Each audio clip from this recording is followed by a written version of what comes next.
Top quality और consistent performance के लिए सिर्फ सिल्वर पंप नाम याद रखना। આવતા અઠવાડિયા માટે કયા કંપનીના પરિણામ છે જે આપણે ખાસ કરીને ફોકસ કરીશું નજર કરો તો સૌથી પહેલાં હું તમારા માટે નિફ્ટીની જે કંપની છે એ લઈને આવ્યો છું.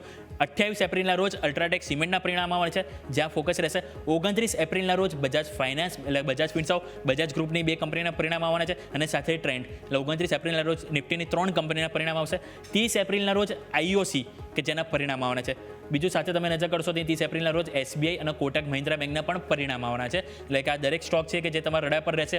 પરંતુ હવે આપણે નજર કરીએ કે વાયદા બજાર એટલે કે એફ&ઓ સેગમેન્ટમાં જે કંપની ઇન્ક્લુડ હોય અને જેના પરિણામ આવવાના હોય એના આપણે ઉપર નજર કરીએ. સૌથી પહેલાં 26 એપ્રિલે નજર કરો એટલે કે આજે આઈડીએફસી ફર્સ્ટ બેંકના જે રિઝલ્ટ છે. બીજું વાત કરો 27 એપ્રિલના રોજ તેમાં બોસ પછી એમાં સાથે સાથે વાત કરો તો ઇન્દ્રપ્રસ્થ ગેસ એટલે કે આઈજીએલ કે જેના પરિણામ અહીંયાથી આ તમને જોવા મળશે જેની ઉપર તમારું ફોકસ હોવું જોઈએ. આવો હવે આપણે નજર કરીએ 28 તારીખે.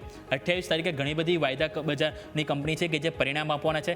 કેપીઆઈટી Technology, TVS Motors, IRFC, PNB Housing Finance, Oberoi Realty, Adani Total Gas, Adani Green, Cummins India, UltraTech Cement આ બધા સ્ટોક છે કે જે પોતાના પરિણામ અહીંયાથી આપવાના છે 28 એપ્રિલના દિવસે. એટલે તમારા પોર્ટફોલિયોમાં જે આ સ્ટોક હોય તો તમારે ખાસ કરીને આ દિવસે તમારે વોચઆઉટ કરવાના રહેશે.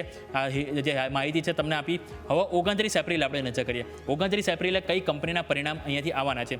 Ambuja Cement, BPCL, Bajaj Finance, Bajaj Finserv, Trent, Adani Total Gas અને અદાણી ગ્રીન આ બધી કંપની છે કે જેના 29 એપ્રિલના રોજ પરિણામ આવવાના છે જેના કારણે ફોકસ રહેશે.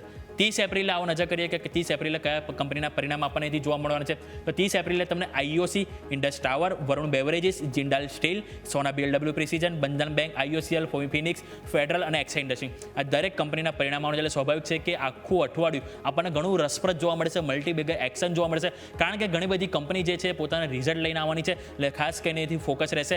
1 તારીખે માર્કેટમાં રજા રહેશે. સ્વાભાવિક છે ગુરુવારે મહારાષ્ટ્ર ડે છે, લેબર ડે છે એટલે 1 તારીખે કોઈ કંપનીના પરિણામ નથી આવવાના. 2 તારીખે આવવાના છે કઈ કંપનીના પરિણામ આપણને અહીંથી જોવા મળવાના છે.